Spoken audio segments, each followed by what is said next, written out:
So what's happening more frequently these days is that people who were raised Christian, particularly young people, but not just young people, enter into a season of doubt, and they head online and they seek privately some answers for their doubt, and they end up on one of the massive YouTube channels that are published by Christians, former Christians rather, people raised as a Christian, who now are atheists, and they share about their doubts and their story of how they end up becoming atheists. They interview biblical scholars, many of whom often were raised Christians and are now atheists. And this is just sort of watering their doubt, the seeds of doubt, and it's sort of like Jack's beanstalk. The doubts just grow and grow.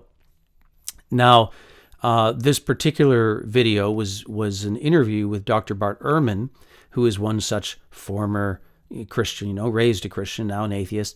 And it's about 4 misconceptions that Christians have of the New Testament. And this video I'm doing here is just a selection of one of those misconceptions. Now, the doubt that arises for a Christian in watching something like this is coming from 2 directions. First, there's information outside of the Bible, whether it's the church fathers or Roman history or what have you, that Christians just simply aren't aware of. They're just not educated on all the context of what happened after the Bible, after the apostles, and so on. And so there's a ton of new information they often just have never heard and have no ability to refute, and they simply have to trust the expert. Sometimes that information is accurate, sometimes it's exaggerated, sometimes it's just a falsehood, or sometimes it's a difference of interpretation, what have you. But again, the Christian who's doubting can't really discern this, and so they're just trusting the expert. The second problem is that the expert, a biblical scholar, will refer to information actually within the Bible, internal to the Bible. And it may be, again, this information is perfectly accurate, and that Christian, that person raised as a Christian, simply has never noticed this, or they haven't heard it taught to them in Sunday school or what have you. So it's new information in that they just haven't noticed it. So, but then again, it can also be an exaggeration or a wrong interpretation or simply a difference of opinion. So all of this stuff gets thrown into the bucket and is watering this doubt. Now, there's 2 basic views on the Bible. There's what you'd call the traditional view that Christians have, traditional conservative evangelical type scholarship. It doesn't have to be evangelical, but traditional biblical scholarship, things that Christians have believed for thousands of years, like John the Apostle wrote the Gospel of John and so on. And then there's the critical scholarship, which is sort of the last 200 years or so worth of sort of extra skeptical kind of scholarship toward these traditional views. Now, some of the traditional views are traditional only in our own heads, and actually haven't even been the traditional view across Christianity. But sometimes the traditional views aren't quite right. And I don't mean, we're not talking about doctrines here. We're just talking about sort of the ways in which we view the Bible.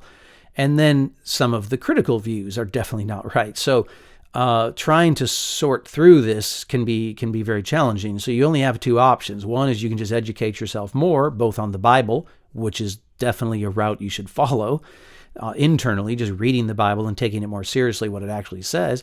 And then the second thing, which is also really healthy to do, particularly if you're younger and have a long life in front of you, and you want to have confidence in your faith and be able to communicate these things to other people, is you have to sort of arm yourself with some of the information outside of the Bible and learn there too. Now, for the time being, you can at least send some people over to iPUB and to videos like this and get sort of a response where I do have some expert knowledge and can speak to some of these things. So again, this is just a video on one of the 4 misconceptions, and the original audience I did the whole video for, I assumed was basically a skeptical audience. So you have to keep in mind, I'm talking about this particular misconception with the assumption that is more or less a skeptical audience that's listening to the video. Anyway, I hope this proves helpful to you. The Gospels of Matthew, Mark, Luke, and John were written by eyewitnesses, possibly those apostles themselves. Of course, that's been the traditional view for many, many centuries. The view came to be questioned in modern times after the Enlightenment, especially in the 19th century and then into more modern times. It's important to point out that the gospel writers never name themselves. The phrase according to Matthew or according to Mark can be found in titles of the book, but nobody writes a book, calls their book, according to themselves. And when I'm writing a book now on the book of Revelation, and the title of the book will not be according to Bart. It's not the title of a book about Revelation. And so this is whoever put the title on there was telling you who, in their opinion, wrote the book. The books don't claim to be by eyewitnesses. They do not narrate their accounts in the first person. They're third persons, what Jesus and his disciples were doing. The authors never identify themselves as one of the disciples. They're anonymous, written in the third person. The authors are all writing in Greek, fairly good Greek, not as good as like the highest level of the elites of the empire, but pretty good Greek, better than 99.9% of the population could write, which means these people were highly educated Greek-speaking Christians living outside of Palestine. So some of my comments are not really intended to be overly critical of Ehrman while he's trying to do a live interview, but this is clearly an overstatement. The Greek varies quite a bit between the four evangelists. The Greek overall across all four evangelists is really not that great compared to classical Greek. And other writers who wrote in a more classical style, Luke is clearly the most superior writer stylistically of all the four evangelists. I'm sure Ehrman would agree with that. And Mark and John are actually, I think, on the low end of just sheer stylistic skill. So I think a normal Greek reader would have easily picked up on someone whose Greek was decent. Even people just listening to these books read publicly, say in churches, you would certainly pick up on who were the more oratorically gifted writers and who was just sort of basic and who was more on the bottom level. And I think Mark is clearly at the low end. Jesus' followers were all Jews living in Palestine who spoke Aramaic, and we have no indication that any of his close followers were educated. The two of his closest followers, Peter and John, are explicitly said to be illiterate in the New Testament. Acts chapter 4, verse 13 says that they're agrammatoi, which means they don't know their letters. They don't know the alphabet. So another quick comment here. It's true that agrammatos literally means not someone without letters. They don't know their letters. But of course, that's not always what it means. It's not really a comment always on people's, whether they had any ability to read or write at all. It normally, and especially in the context in Acts, just simply means they're not schooled. Now that implies that they're not immersed in literature for sure, but it doesn't necessarily mean it's not quite as extreme a meaning always as the way Ehrman paints it. But the more curious question that I would have for those who are skeptics is, why are you trusting the book of Acts on this? I mean, he just cited the book of Acts. Well, why would you trust the book of Acts? Are you skeptical about this, or are you just trusting Ehrman's judgment that on this particular fact, it must be historical? But are you trusting it because it fits your narrative you want to believe? Or are you sure Ehrman isn't drawn to it simply because it fits sort of the way he wants to see things? Or does he have a good, historically demonstrable argument for why this particular comment about the disciples is in fact historically reliable? Because frequently scholars just kick things to the curb all the time. And, so is this reliable or not? How would you know that? I can easily think of a reason why the author might have exaggerated their unlearnedness, that the fact that they weren't schooled, because it simply creates more of a David and Goliath type thing where only God could be doing what is happening. So it's easy to come up with a reason to be a little bit doubtful about the writer's motives in painting the disciples as unlearned. So does that mean now you're just going to be skeptical about this and reject it, and therefore reject his comment about the fact that the disciples would not have been able to produce any kind of writing? So anyway, again, I'm just trying to push against you if you're a skeptic. Are you sure you're being even-handed in judging these things as you hear them? Why are you sometimes okay with someone citing from something from the Bible and it's so suddenly reliable, and other times it's unreliable? How are you deciding these things, and how did Ehrman decide these things? All right, so moving on. And so it's highly unlikely they're written by eyewitnesses. They don't claim to be written by eyewitnesses. They're written 30 to 60 years later by other people who had heard stories about Jesus in circulation that had been translated into Greek that they then wrote down and composed into Gospels. But I would say there's nothing to suggest that they were actually eyewitnesses, and they certainly don't claim to be.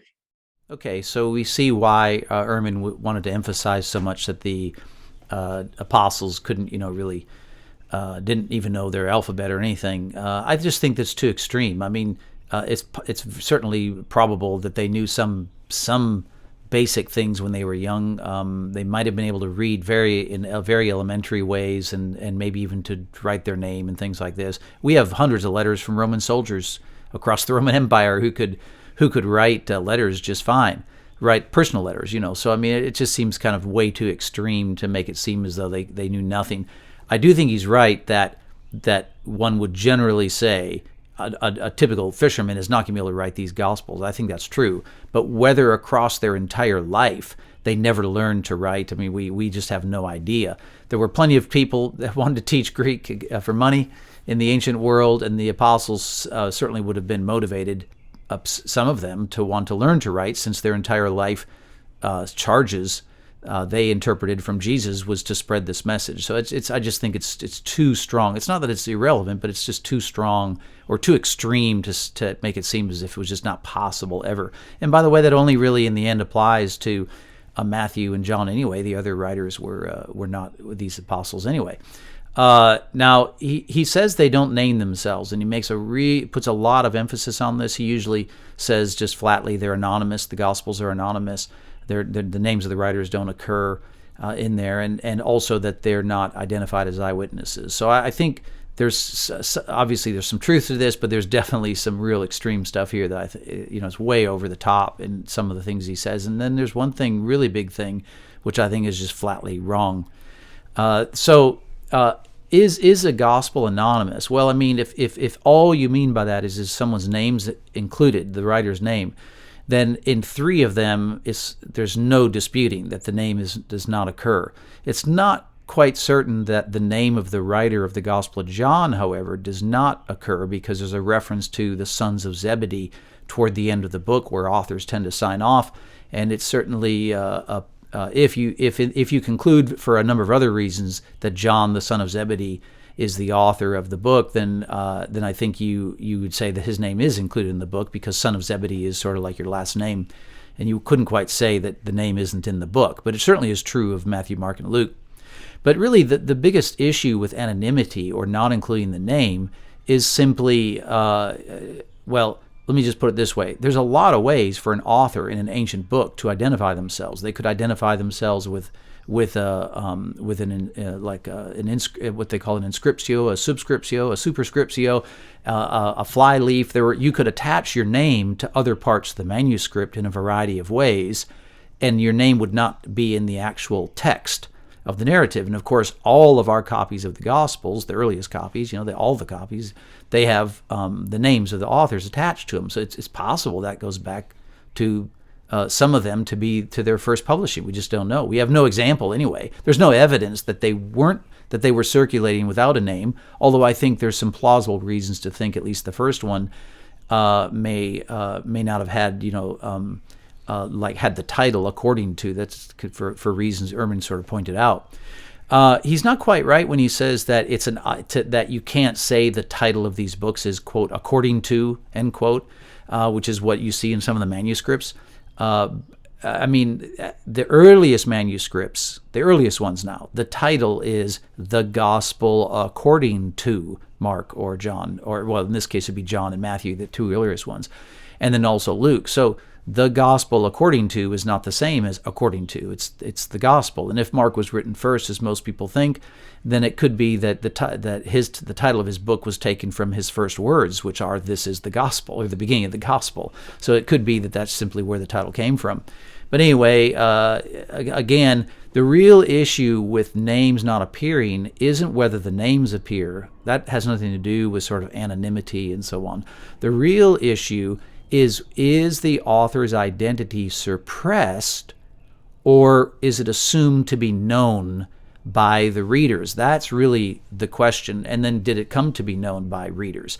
Was it widely known by readers, and so on? So all of these books, the Gospels, the four Gospels, have always been attributed only to Matthew, Mark, Luke, and John, and they haven't been attributed to anybody else, so there's no evidence that there was ever any doubt about who the authors were, that there were disputes about who the authors were. The classical authors, such as Arian or Nepos or Plutarch, very famous authors who wrote roughly in the same time frame as the evangelists, they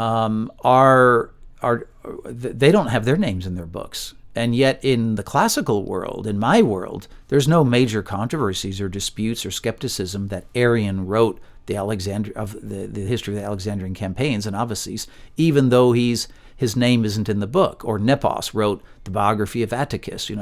Everybody knows that Nepos wrote it, even though Nepos's name is not actually in the account. It could have been attached to it in some other way, and that's how they first knew it. There's lots of reasons to think these people wrote them beyond just that their name is in the book or isn't in the book.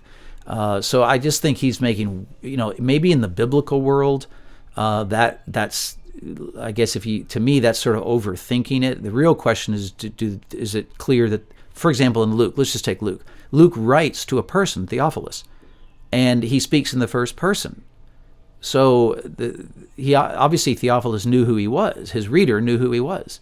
So I wouldn't really say it's that crucial at that point that Luke's name has to appear. I mean, it's better for historians and scholars. It's easier if they have a name attached to the book.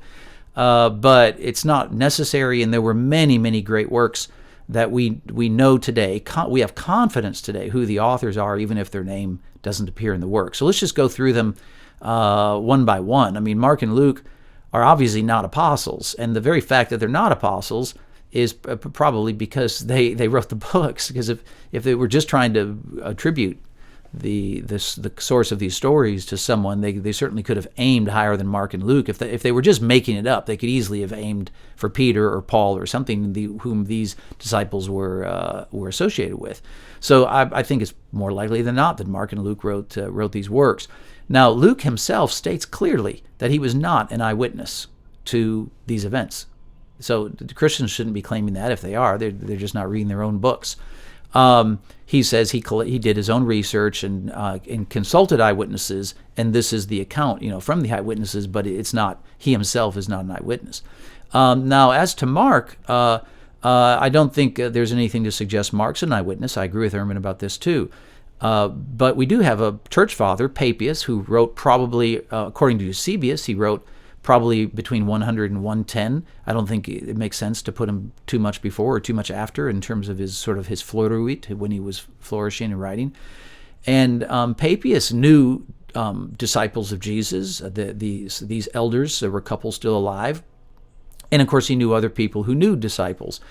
The apostles. And so he tells us that he learned from John, the elder, that and so this would have been, 30, 40 years. So, Papias was writing 105-ish, and Mark probably written in the 60s, or say 70 or something AD. So that's 30 years. But of course, Papias learned this earlier than just when he's writing. So he may have learned it 20 years after Mark wrote. We just have no idea. But it wouldn't have been more than 30 years after Mark wrote the book.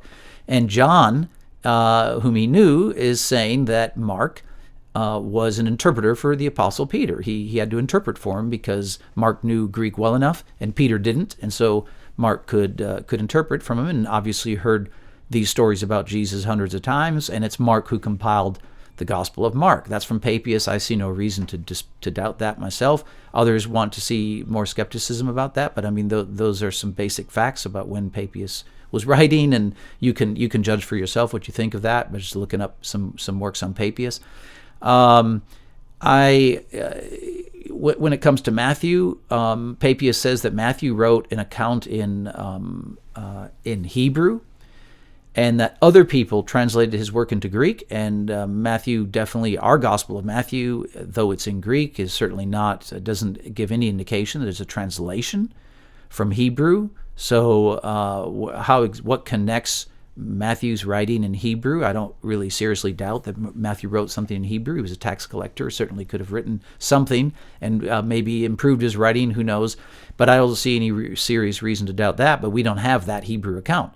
So we have Greek account, which is connected directly to Matthew, and the fact is it's a mystery how our Greek gospel connects to Matthew if in fact Papias is saying Matthew originally wrote in Hebrew. And Papias's thing is simply that people interpreted it into Greek, translated it into Greek in different ways, but we don't have any way to judge that for sure. It's just simply the witness of Papias is the earliest account we have. John, this I really just simply would challenge and disagree with Ehrman here and the critical scholars, and frankly a lot of middle of the road and even a few conservative biblical scholars. I think they pretty much all get this totally wrong regarding John. I think John unequivocally is claiming, the author of the book is claiming to be an eyewitness, and I don't think that's very difficult at all to see. If you're like me and you've read classical authors, I'll just mention Thucydides specifically. If you read the opening of Thucydides and then like his prologue, you'll see he refers to himself in multiple different persons. I and us and he, and he's referring to himself in lots of different ways, and nobody in the classical world has any doubts about this, that it's actually Thucydides who's writing about himself and about the fact that he wrote, quote, wrote these things, end quote. So it's very similar to the ending of John where the author is signing off. When you sign on or sign on off to a work in classical literature, you identify yourself in some way, you identify your relationship to the work and then the nature of the work that you're producing. So that's the thing you expect as a reader, is to hear at the beginning or end of the book a reference, self-reference back to the author. And this is so common, it doesn't need to be defended. You just go read, if you want to, 1,000 classical authors or whatever, and you can see it. It's not that hard to see in biographers and historians and so on.